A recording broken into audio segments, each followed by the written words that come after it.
വിജയ് ഒരു കടയിൽ വെച്ച് മനോഹരമായ ഒരു താജ്മഹൽ ഗിഫ്റ്റ് കാണുന്നു. അത് വാങ്ങാനായി കടക്കാരനോട് ചോദിക്കുമ്പോൾ മറ്റൊരാൾ അതിന് അഡ്വാൻസ് തന്നതാണെന്ന് അയാൾ പറയുന്നു. എന്നാൽ താൻ ആഗ്രഹിച്ച ഒരു സാധനം മറ്റൊരാൾക്ക് വിട്ടുകൊടുക്കാൻ താൽപ്പര്യമില്ലാത്ത പ്രത്യേക സ്വഭാവക്കാരനാണ് വിജയ്. അതിനാൽ ആ ഗിഫ്റ്റ് അവൻ അറിയാത്തതുപോലെ താഴെയിട്ട് പൊട്ടിക്കുന്നു.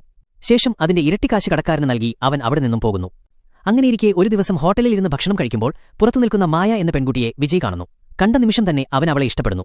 അവൻ വേഗം പുറത്തിറങ്ങി നോക്കുമ്പോഴേക്കും അവൾ പോയിരുന്നു. അവിടെ നിന്ന് അവളുടെ ഒരു കമ്മൽ അവന് ലഭിക്കുന്നു. പിന്നീട് ബസ്സിൽ യാത്ര ചെയ്യുമ്പോഴും വിജയ് മായയെ കാണുന്നുണ്ട്. ഉടനെ ബസ് നിർത്തിച്ച് അവളുടെ പിന്നാലെ പോകുന്നുണ്ടെങ്കിലും അവളെ കണ്ടെത്താനായില്ല. വിജയ് മായയെക്കുറിച്ച് അച്ഛനോട് സംസാരിച്ചുകൊണ്ടിരിക്കുമ്പോഴും അവളെ വീണ്ടും കാണുന്നു. അപ്പോഴും പിന്തുടർന്നെങ്കിലും അവൾ അവിടെ നിന്ന് മറഞ്ഞിരുന്നു. കൂടെയുള്ള കൃഷ്ണ അവനോട് ചോദിക്കുന്നു, നീ അവളെ നേരിട്ട് കണ്ടിട്ട് പോലുമില്ലല്ലോ, പിന്നെന്തിനാണ് ഇങ്ങനെ പുറകെ നടക്കുന്നത്? എനിക്ക് അവളെ അത്രയ്ക്കും ഇഷ്ടപ്പെട്ടു, അതുകൊണ്ടാണ് ഞാൻ അവളെ ഇങ്ങനെ അന്വേഷിക്കുന്നത് എന്ന് വിജയ് മറുപടി നൽകുന്നു. പിറ്റേന്ന് കൃഷ്ണയ്ക്ക് ഒരു മ്യൂസിക് പ്രോഗ്രാം ഉണ്ടായിരുന്നു. അവന് ആശംസകൾ നേർന്ന ശേഷം വിജയ് മായയെ കാണാൻ വേണ്ടി മുൻപ് കണ്ട സ്ഥലത്തേക്ക് പോകുന്നു. എന്നാൽ കൃഷ്ണ സഞ്ചരിച്ച കാർ അബദ്ധത്തിൽ മായയെ ഇടിക്കുന്നു. അവളെ ഉടൻ ഹോസ്പിറ്റലിൽ എത്തിച്ചപ്പോൾ മായയ്ക്ക് രക്തം ആവശ്യമാണെന്ന് കൃഷ്ണ അറിയുന്നു. തന്റെ മ്യൂസിക് പ്രോഗ്രാം ഉപേക്ഷിച്ച് കൃഷ്ണ അവൾക്ക് രക്തം നൽകുന്നു. ഇതേസമയം വിജയ് അവളെ കാത്ത് പഴയ സ്ഥലത്ത് നിൽക്കുകയായിരുന്നു. വൈകുന്നേരമായിട്ടും അവൾ വരാത്തതുകൊണ്ട് അവൻ കൃഷ്ണയുടെ അടുത്തെത്തുന്നു. കൃഷ്ണ പ്രോഗ്രാമിന് പോകാത്ത കാര്യവും കാർ ഒരു പെൺകുട്ടിയെ ഇടിച്ച വിവരവും വിജയിയോട് പറയുന്നു. എന്നാൽ ആ പെൺകുട്ടി മായയാണെന്ന് വിജയ്ക്കോ കൃഷ്ണയ്ക്കോ അപ്പോൾ അറിയില്ലായിരുന്നു.